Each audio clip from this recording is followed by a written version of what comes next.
Halmashauri ya wilaya Nkasi kwa mwaka wa fedha 2024/2025 imepata hati safi inayoridhisha. Nitumie fursa hii kukupongeza wewe pamoja na waheshimiwa madiwani, mkurugenzi mtendaji pamoja na wataalamu wote wa halmashauri kwa kupata hati safi inayoridhisha.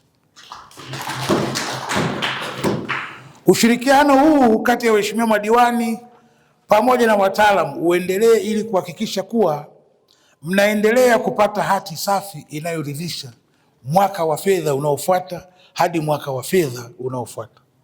Mheshimiwa Mwenyekiti, kikao hiki kinafanyika ili kukidhi matakwa ya kifungu 38 cha sheria ya ukaguzi wa umma sura namba 418 kama ilivyorejewa na sheria ya fedha namba 3 ya mwaka 2021 ikisomwa kwa pamoja na kanuni ya 93 ya kanuni za ukaguzi wa umma za mwaka 2009 GN namba 47/2009 kinachoeleza kuwa baada ya taarifa kutolewa, afisa masuhuli wa taasisi iliyokaguliwa anatakiwa kuandaa na kuwasilisha majibu ya mapendekezo yaliyotolewa na mdhibiti na mkaguzi mkuu wa hesabu za serikali ndani ya siku 21. Kikao hiki ndugu zangu ni cha kisheria na maelekezo yake ni ya kisheria, na ni matumaini yangu kwamba ndani ya siku 21 tangu ukaguzi kufanyika tumo ndani.